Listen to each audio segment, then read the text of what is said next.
दादी रूही से मांगती है माफी। रतन के कहने पर शुरुआत होती है घर के आंगन से, जहां दादी रूही को वापस घर लाने के लिए तैयारियां कर रही होती हैं।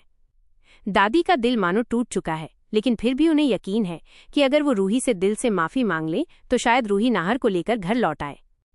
दादी अपने कमरे में बैठकर सोचती है, मैंने रूही के साथ बहुत सख्ती की, अपनी गलती से उसे घर से दूर कर दिया। अगर रूही नाहर को लेकर वापस नहीं आई तो मेरा परिवार बिखर जाएगा। मुझे हर हाल में उसे मनाना होगा। इसके बाद दादी रूही के पास पहुंचती हैं। रूही, जो अब भी दिल में बहुत दर्द छुपाए हुए है, दादी को सामने देखकर चौंक जाती है।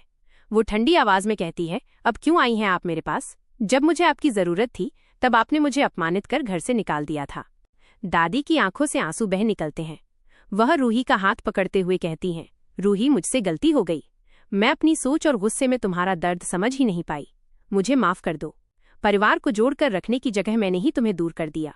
मैं चाहती हूँ कि तुम और नाहर घर वापस आ जाओ। इस घर की खुशियां तुम दोनों के बिना अधूरी हैं। रूही का दिल पिघलता तो है, लेकिन बीते हुए जख्म उसे रोक देते हैं।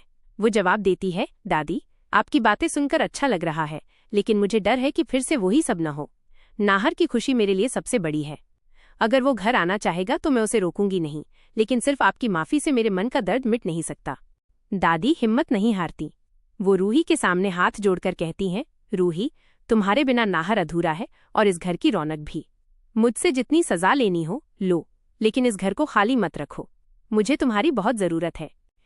दूसरी ओर नाहर को काम करते समय नाहर का हाथ बुरी तरह चोटिल हो जाता है। सहकर्मी उसे संभालते हैं और तुरंत अस्पताल ले जाते हैं। उधर घर पर खबर पहुंचती है कि नाहर को चोट लग गई है, तो सोनी और दादी बेचैन होकर अस्पताल पहुंचती हैं और रूही पहले से ही नाहर के पास मौजूद होती है। वो आंसुओं में डूबी हुई नाहर का हाथ थामे बैठी रहती है। दादी ये सब देखकर और भी टूट जाती हैं। वो गुस्से और दर्द में रूही से कह बैठती हैं, देखा रूही, तुम्हारी ही जिद और आवाज ने नाहर को इस हालत में पहुंचा दिया। अगर तुम पहले ही घर लौट आती तो आज ये दिन नहीं देखना पड़ता। रूही स्तब्ध रह जाती है। उसके दिल में एक ओर नाहर की तकलीफ का दर्द है, तो दूसरी ओर दादी की ये कटु बातें उसे और भी तोड़ देती हैं। वो रोते हुए कहती है, दादी, मैंने कभी नाहर के लिए बुरा नहीं चाहा। मैं तो हमेशा उसकी खुशियों के लिए जीती आई हूँ। अगर मेरी वजह से उसे ये दिन देखना पड़ा है तो मैं अपने आप को कभी माफ नहीं कर पाऊंगी। अस्पताल के इस भावुक माहौल में सभी की आंखें नम हो जाती हैं।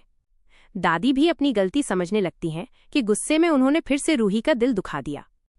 तो दोस्तों, क्या दादी रूही और नाहर को घर लाने में कामयाब होगी? आप हमें कमेंट में बताएं और वीडियो पसंद आई हो तो चैनल को सब्सक्राइब करें।